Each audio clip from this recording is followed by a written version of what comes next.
What is going on YouTube? Carter here. Got another video for you. We're going to be taking a look at an Emerson knife. And it's really kind of a show and tell. This is not anything new. This knife, this config, I mean, this platform has been out for, I wanted to say longer than I've been alive, but that's not true. But man, I was a young lad. I was a young pup when this design, the CQC-7, first came out. I was just a little guy. I had no idea about knives. I had no idea about Ernest Emerson when this knife came out. But I do now, and I have for a while, and I really like it. So nothing groundbreaking, nothing new, but I did kind of want to show it off for those that haven't seen this one, talk about a couple things on it, and also give you insight into the latest generation of this knife in case you care. So this particular version, which is the CQC-7, I think it's V, right? So it's got a V ground blade. That's the big thing. The CQC-7 traditionally has had a chisel ground blade, so it's flat on this side. And I have an example of that upstairs of a standard CQC-7, although mine doesn't have the wave. This has the wave. So they came out with the V ground version, I think in like 2012, 13-ish, give or take, somewhere around there. They came out with this version, and I believe it's always came with these tan G10 scales. So these G10 scales are a completely different variety than your standard Emerson G10. Standard Emerson G10 is unique. I've never had any other knife that has this exact G10. It's thin.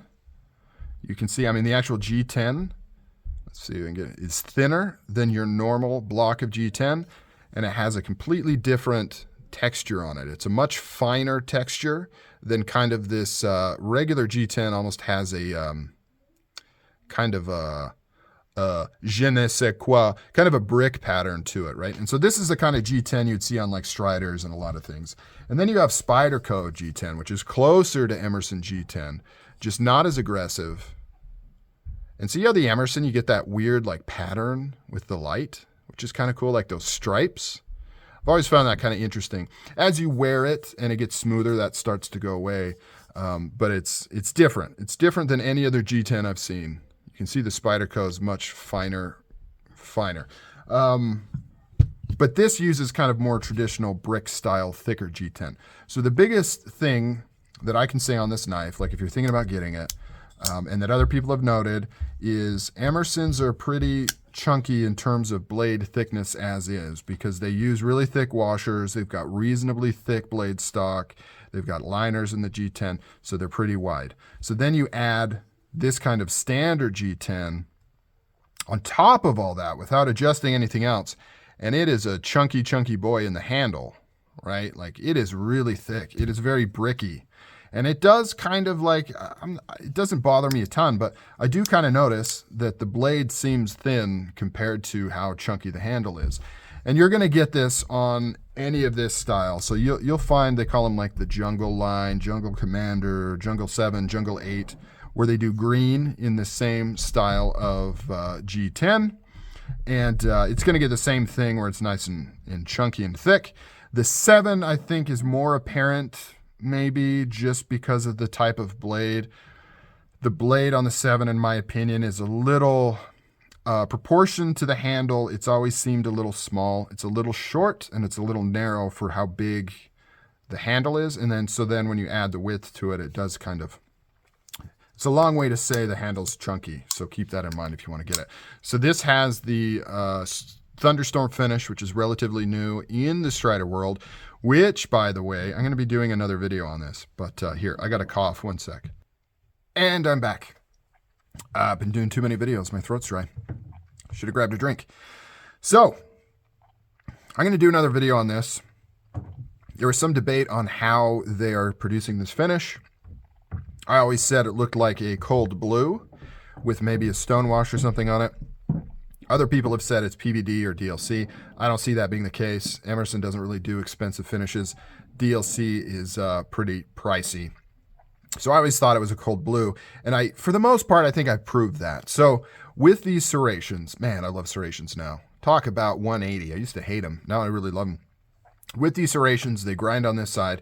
And then to remove the burr, they have to buff on this back side. And so whenever you have an Emerson or really most knives, with any kind of coating or coloration, the buffing of this burr is going to remove the finish all along that edge. So this was all silver. And so I took some cold bluing and just cold blued this side, and you can see how closely it matches. Now I know you're saying, oh, you can still tell. Of course, because this is buffed, like this is shiny up here. See that dark line? Everything, that dark line and above was just shiny and buffed.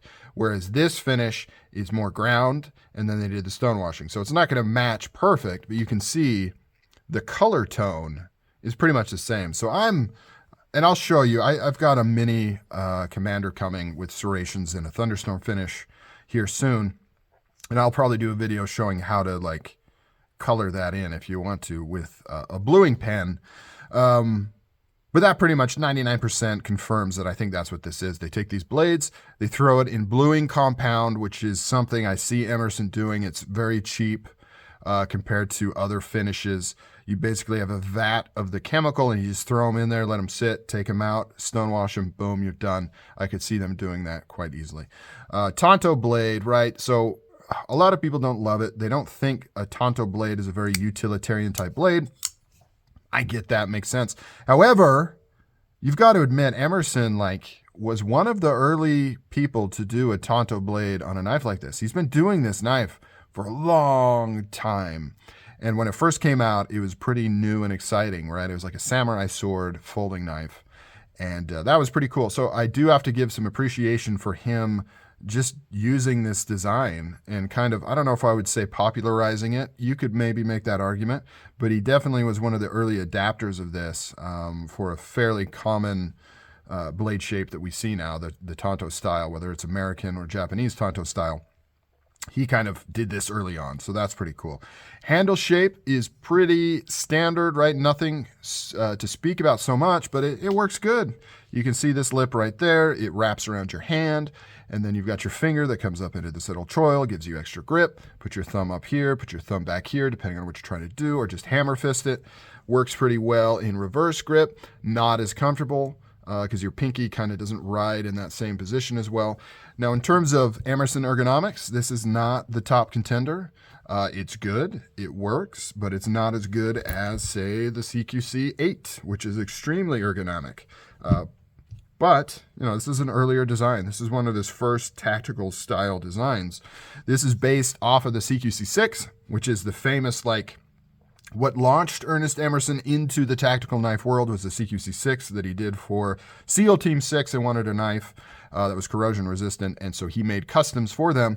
Basically, this same knife, chisel ground like the original, and zero ground because it was a custom, with the difference being that the 6 tapered down to more of a point here and didn't do this kind of flat back with this curve.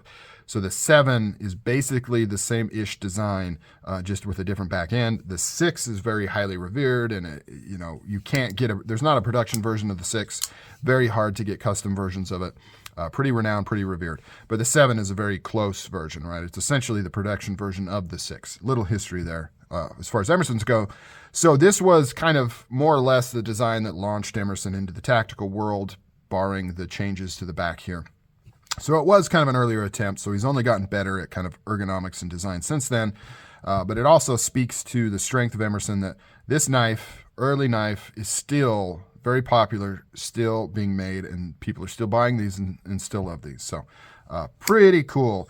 What else we got? Liner lock, titanium liner lock. These are thicker than the old school Emersons. So if you're looking up Emerson liner locks and you see things about them failing and things like that, these have been around so long.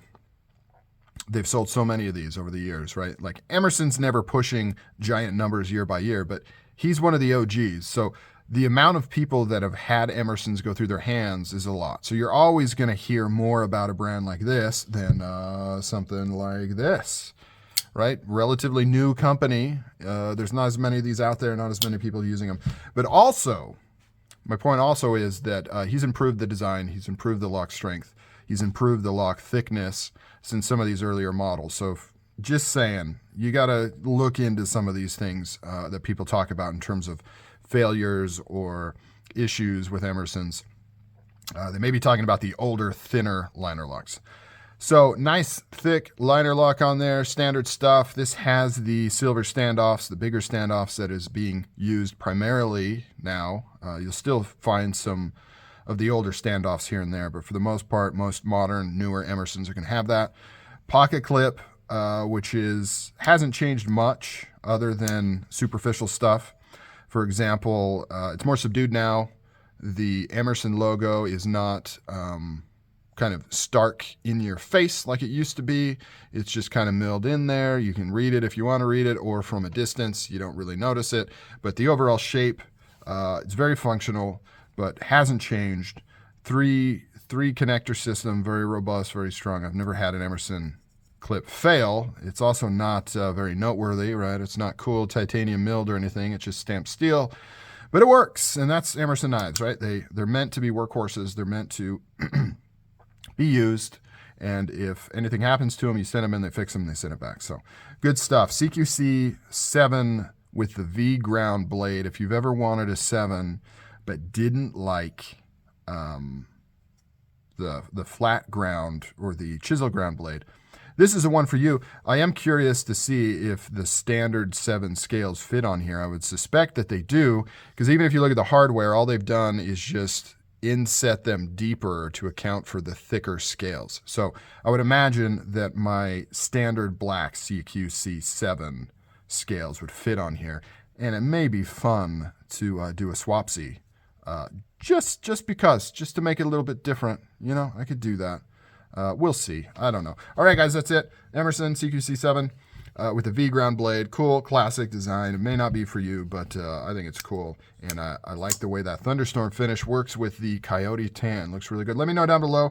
Like, comment, subscribe. What do you think of this? Do you have this knife? What are your opinions? Let me know. I will catch you guys later.